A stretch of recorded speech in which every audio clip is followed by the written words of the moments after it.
housemates! Ako nga pala si Abigail o Alimero, taga Ventariales, Venezuela City. Noon pa man, mahilig na talaga ako mag-try ng mga new things with my friends. Pero sa pagbabasa, talaga ang hindi ko kinakahiligan. Pero simula na nagkaroon ng subject na kung saan ay kailangan magbasa ng iba't ibang akda ay nakahiligan ko na rin, lalo na kapag interesting ang mga pinapabasa. Simula nun, natuto na ako at mas na-enjoy ko na rin. Muli, ako si Abigail Oanebo, ang curious girl ng Valenzuela City. At ngayon, handa na akong tumira sa loob ng bahay ni Kuya. Okay lang naman po kuya, maganda po siya since about siya sa experience ni Amelita bilang isang teacher, anak at isang asawa ni Mauro. Yung bida po kasi nagkaroon siya or meron siyang isang kontroladong pamilya, which lalo na po siguro yung sa nanay niyan, si Aling Rosa, na parang gusto po lahat ng desisyon niya sa buhay is sundin ng kanyang anak. Siguro kuya, feeling ko magugustuhan siya ng mga may hilig magbasa, lalo na po siguro sa mga mahilig sa mga genre na about family problem, basta po about po sa pamilya, kasi po yung title pa lang din po kasi parang mapapaisip ka na din kung about lang ba siya sa buhay ni Amelita na isang guro or sa buhay niya bilang isang parang pangkabuuan na po talaga. Kaya po maganda talaga siya kuya, kasi nare-recommend ko siya sa iba pang mambabasa. Mula po sa na-search ko kuya, parang si Liwayway Arceo Bautista po yung nagsulat ng Akdang Teacher. Isa po siyang manunulat, editor at scriptwriter sa radyo noong panahon niya.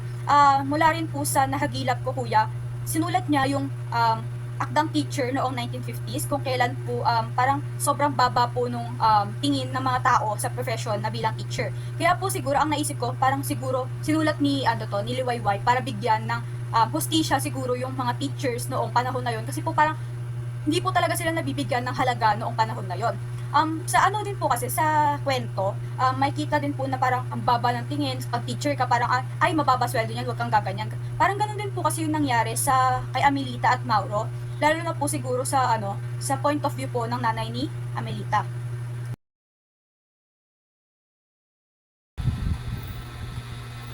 Sige po kuya, kwento ko na lang po sa inyo yung pinakabuod.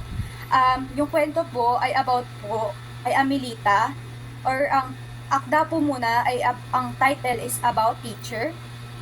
Sinulat po siya ni Liwayway Arceo Bautista noong 1950s.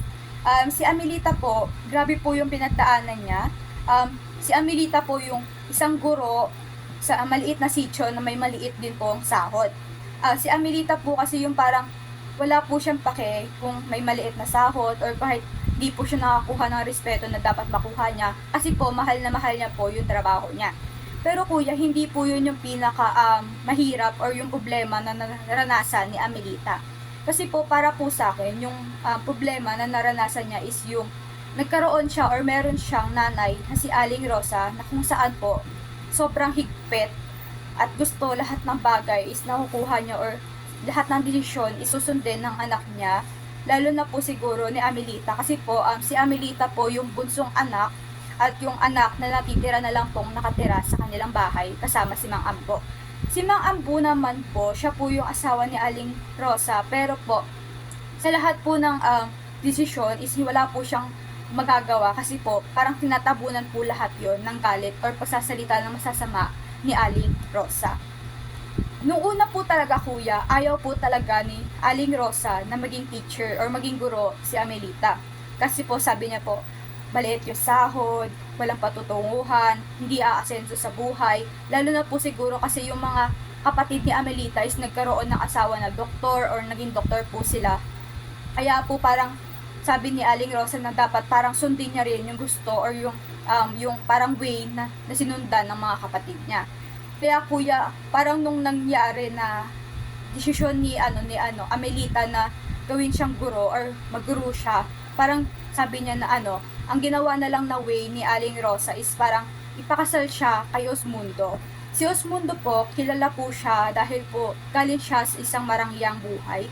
Kaya po parang ang sabi ni Aling Rosa, kung ayaw mong sundin yung gusto ko na maging doktor ka or ipapakasal na lang kita kay Osmundo na galing sa marangyang buhay para magkaroon ka ng magandang future.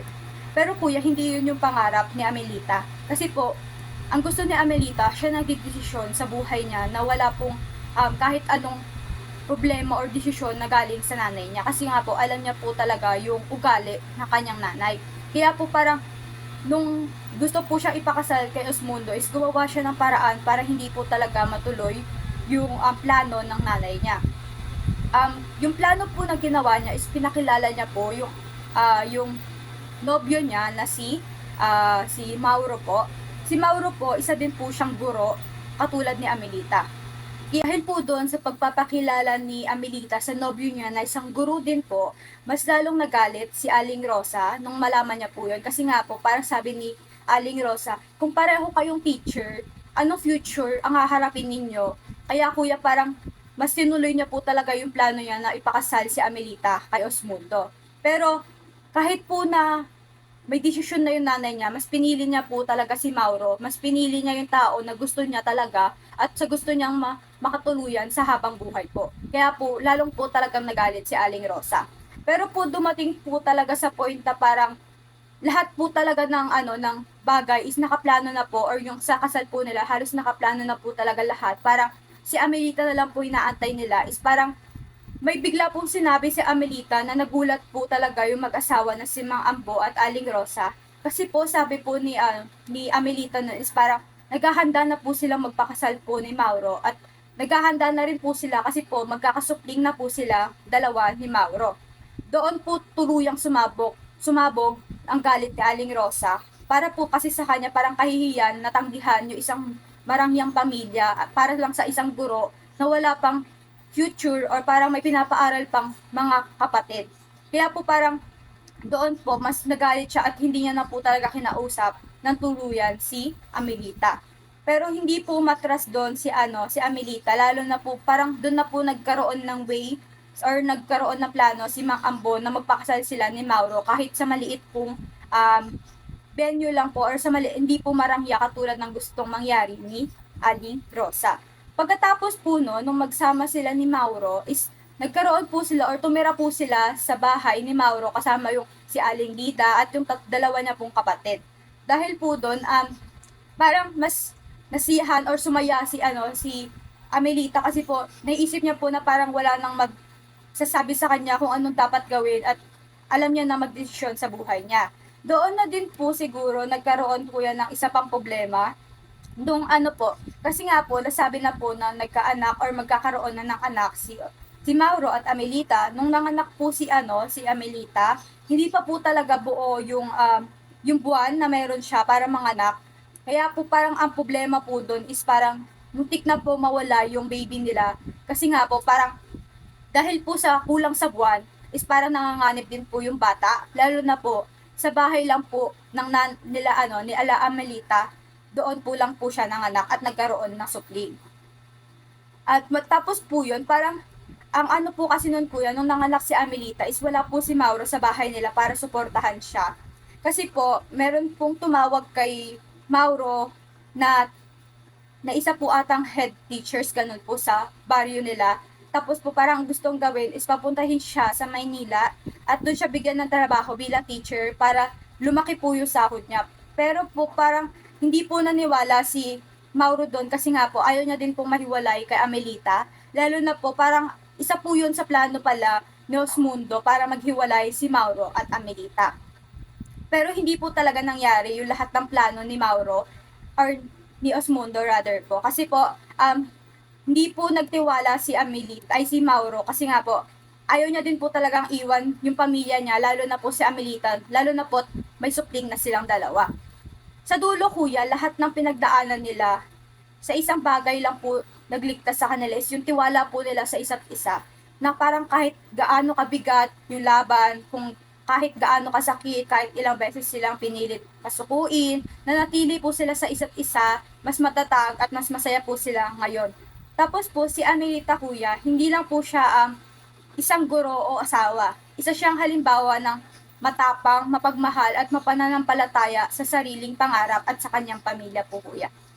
Ayun po yung parang pinakamaikling buod lang po na masasabi ko sa kwento kuya. Kasi po, mas maganda kuya kasi kung mabasa po talaga na lahat ng tao or mas ma-experience po nila yon kaysa po sa pagbabasa or pagnonood lang po sa mga buod ng kwento po. Apo. Sa tingin ko po kuya, yung anyo ng katha na meron yung ang akdang teacher is about siya sa pakikipagsapalaran at sa pag-ibig na meron sa na nangyari sa buong buhay ni Amelita. Sa uri naman po ng kwento is parang pwede po siyang pumasok sa kwentong makabanghay kasi pinapakita doon yung sunod-sunod na nangyari sa buhay po ni Amelita po.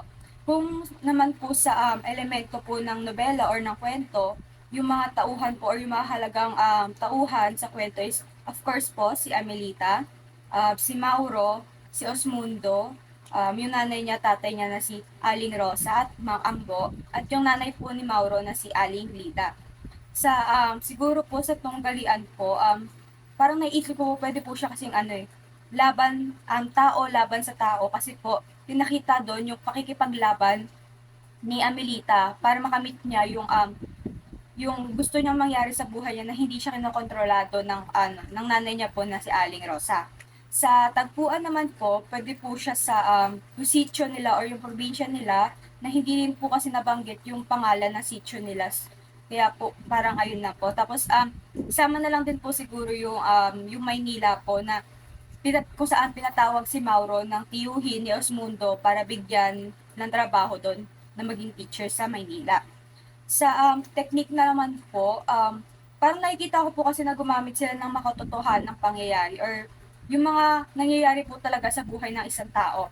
Tulad po nung yung pagiging isang magulang, yung isang anak, parang pinakita po doon yung parang problema at mga sakripisyo po ng bawat tao or tauhan po sa kwento. At gumamit din po si Liwayway Arceo ng flashback po, paggamit niya po ng flashback. Kasi po, pinakita po doon yung dahilan bakit naging teacher o bakit kinuha ni Amelita yung kurso ng pagiging teacher. At yun po yung dahilan po kasi po noon is dahil po kay Mauro na may sinabi po siyang isang linya doon na parang tumatak po talaga kay Amelita kaya po niya kinuha yung pagiging teacher.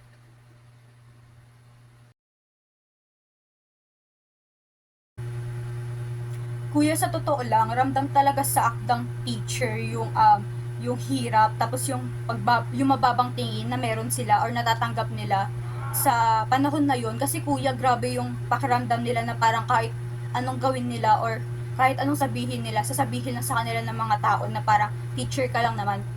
Parang ganoon din po kasi yung nangyari sa buhay ni Amelita sa magulang niya po, lalo na po siguro kay Aling Rosa.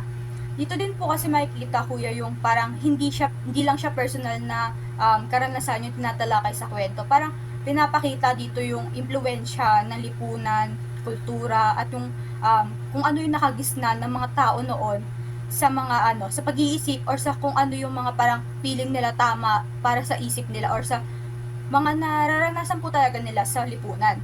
Halimbawa po noong panahon na sinulat ni Liwayway yung teacher, limitado po talaga yung respeto at yung suporta na meron sila sa mga teachers. Parang nakatuon po kasi sila sa yung lipunan po sa hierarchy at sa status po na meron yung isang tao. Kaya po yung parang pagdadalamhati at pakikibakan ng mga teacher noong panahon na yun is parang hindi lamang bunga ng sarili nilang karanasan o personal na karanasan nila, kasi po parang resulta din siya ng historical context na meron yung edukasyon at lipunan noon. Siguro hindi rin po kasi parang nagbago ngayon yun. Parang ngayon po kasi siguro nabigyan na sila ng suporta o siguro pagkikilala ngayon, pero hindi po siya tuluyang nawala yung mindset ng mga tao na parang teacher ka lang. Parang ganun pa rin po talaga yung nangyayari ngayon or nararanasan din po siguro ng iba pang mga guro sa kasalukuyan. At nagbago lang po siguro is mas natanggap nila or nagkakaroon sila ng tulong, appreciation kaysa noon na wala talaga. Kaya sa bawat linya po talaga ng kwento kuya, ramdam mo yung yung talagang bigat at pakikipagsapalaran ng mga teachers. Isang way po siguro ito na ginawa rin ng author na si Liwayway is yung pinasok niya yung context ng pangyayari or kung ano yung nangyari or naranasan ng mga teachers sa lipunan o kasaysayan po talaga noon po. Hello Kuya and hello housemates! Ako si Juliana Cassandra Bernales ng Cutesy Pangananay ng Bisalao, Valenzuela City. At tara, samahan niyo ako sa bagong journey ng buhay ko dito sa loob ng bahay ni Kuya. Hello Jules, welcome sa aking bahay. Kamusta ka? OMG, hello Kuya! Finally, nandito na ako sa bahay mo. And okay lang naman ako Kuya and I'm so excited po sa mga susunod pang araw kasi syempre, today ko to as my journey. And Kuya totoo nga yung chismis. Ano naman yung chismis na yan? Kuya, malamig talaga dito sa loob ng confession room mo. Grabe yung lamig eh. OMG. Ano naman yung dala mong libro? Ay, Kuya, nakita ko pa to? Grabe naman, tinatago ko na nga eh. Pero Kuya, ito pong libro na to is Luha po ng Buhaya. Ito po is project po namin sa isa naming subject po sa school. So Kuya, spoil lang kita ha.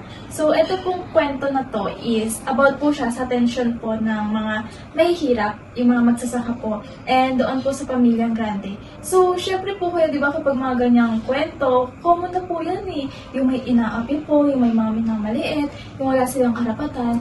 Pero Kuya, sa librong to, yung pinakagusto ko is yung nagkaroon sila ng pagkakaisa, nagkaroon sila ng isang gusto na makuha talaga yung karapatan ng mga magsasaka po, Kuya, and yung pabagsakin po yung pamilyang nang aabuso sa kanila. Kaya yun, Kuya, it's 10 out of 10 po talaga.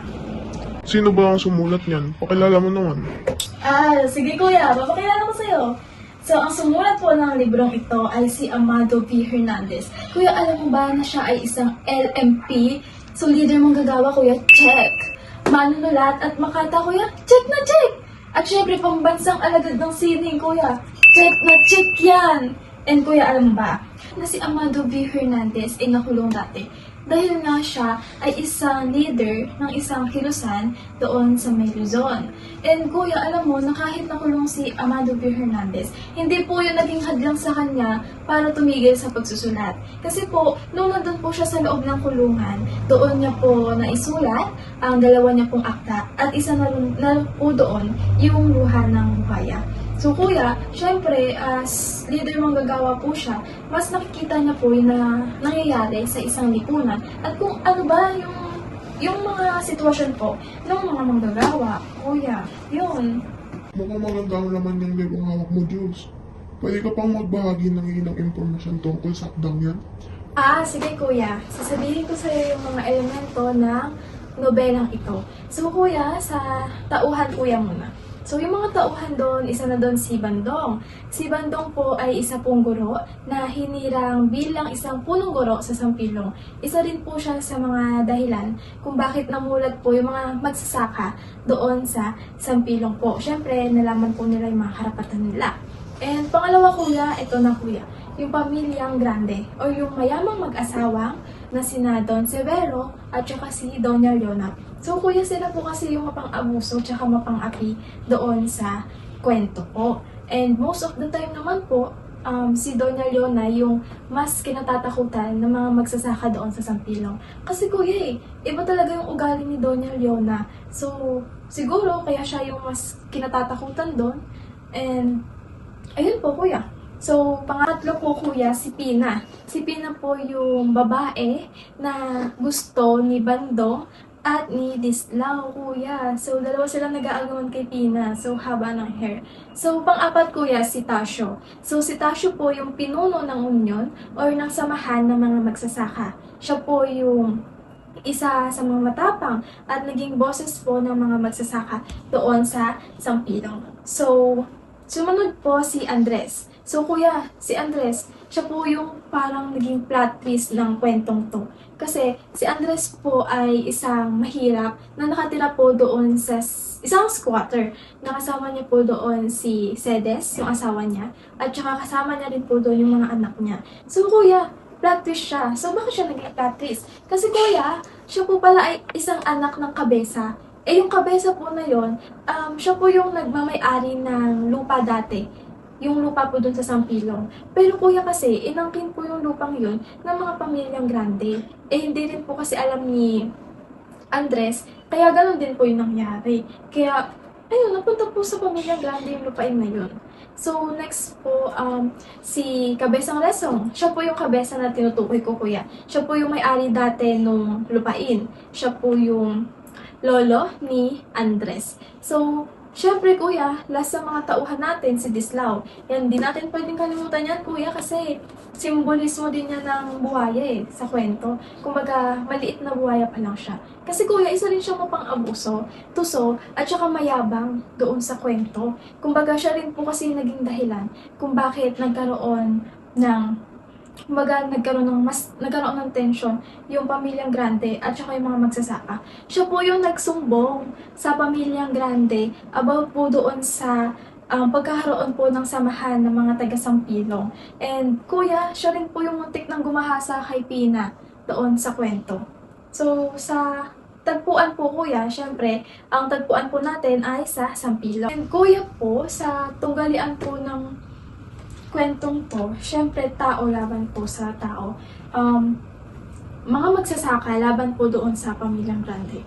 And kuya, dito po sa kwentong to, sinasabi rin po kasi dito, meron pong part na sinabi dito na nanghihingi po, parang bumabali po yung mga magsasaka kay Doña Leona.